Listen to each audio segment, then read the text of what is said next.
Ça y est, ça tourne? Ouais, vas-y, présente-toi. D'accord. Alors, je m'appelle Franck, salut, ça va? Répondez pas, c'est pas une vraie question. Bien. Avant toute chose, une petite mise au point. Dans cette histoire, nous allons parler de l'avenir. Et notre avenir peut être effrayant. Quoi? T'es sûr que tu veux dire effrayant? Bah oui, effrayant, c'est le mot. D'accord. Je reprends.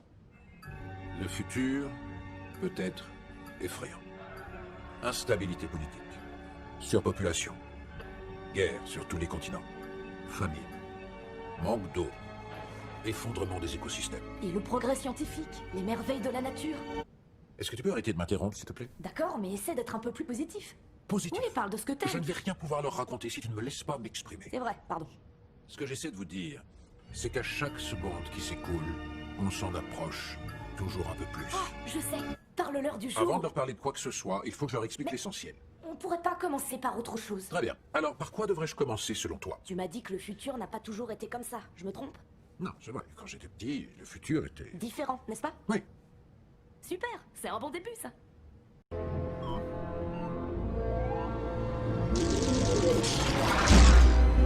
David! David! Ah, une île totalement déserte et inexplorée. Écoute-moi. C'est l'endroit idéal pour passer vos derniers David. instants. David, écoute, le monitor agit exactement comme une antenne. Il ne fait pas que recevoir des tachyons, il crée une possibilité de futur à Il partir de... l'amplifie, il la transmet comme dans une boucle de rétroaction. C'est comme une prophétie autoréalisatrice, diffusée par le Il monitor. génère des images de fin du monde pour imposer cette idée aux gens à force de La répéter réalité, c'est jusqu'à qu'on ce a qu'ils créé une l'acceptent. bombe à retardement. Beaucoup de gens pensent qu'il n'y a plus rien à faire, mais en fait, on a 58 jours pour changer les choses. Ce sera pas possible tant que cette machine Il tournera. me semble, jeune fille, que tu n'as pas encore une vision très précise de la fusion tachyonique. Une fois que le processus est en cours, il est absolument impossible de l'arrêter. Mais je viens de vous dire qu'on a 58 jours pour empêcher que ça arrive. Pourquoi vous ne tentez rien? Parce qu'il veut que ça arrive.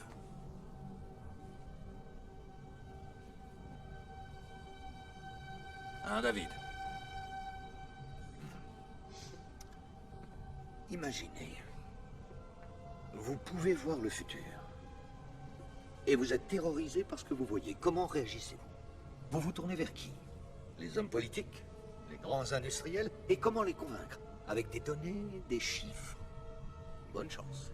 Les seuls chiffres qu'ils ne contestent pas sont ceux qui alimentent la pompe à dollars et les rouages du système. Mais maintenant, imaginez qu'il soit devenu possible de supprimer les intermédiaires et d'implanter directement l'idée du désastre annoncé dans le cerveau des gens. La probabilité de l'anéantissement général ne cessait pas de progresser. La seule façon de l'empêcher, c'était de le montrer, pour provoquer un sursaut salutaire. Car enfin, quel être humain normalement constitué ne se sentirait pas mobilisé à l'idée que tout ce à quoi il tient tant dans la vie va disparaître? Pour sauver la civilisation, j'allais montrer son anéantissement. Et comment croyez-vous que les gens aient réagi à une telle perspective? Comment se sont-ils comportés à l'annonce de l'imminence du désastre? Ils l'ont gobé comme un éclair au chocolat. Loin de redouter leur propre fin, ils l'ont recyclé. Ils s'en repaissent dans les jeux vidéo, les émissions de télé, les livres, les films. Résultat, soudain, le monde entier vénère l'apocalypse et se rue dans les bras du néant avec une joyeuse inconscience. Et pendant ce temps-là, votre terre commence à pourrir sous vos yeux. Et les gens à mourir simultanément, les uns d'obésité, les autres de faim. Si quelqu'un est capable de m'expliquer ça, ça m'intéresse. Les papillons et les abeilles disparaissent, les glaciers fondent. Les algues prolifèrent, partout les signaux sont au rouge, le canari meurt au fond de la mine. Et malgré cela, personne sur Terre ne réagit. Pourtant, à tout moment, il est possible d'œuvrer pour un avenir meilleur, mais personne ne veut plus y croire. Et comme personne ne veut plus y croire, personne ne fait rien et le cauchemar devient réalité. Alors vous ronchonnez contre cet affreux futur et vous vous installez dans la catastrophe, et cela pour une seule raison, parce que ce futur n'exige rien de vous à l'heure qu'il est. Alors oui, nous avons vu l'iceberg, nous avons alerté le Titanic. Mais vous avez continué à foncer droit dessus à pleine vapeur.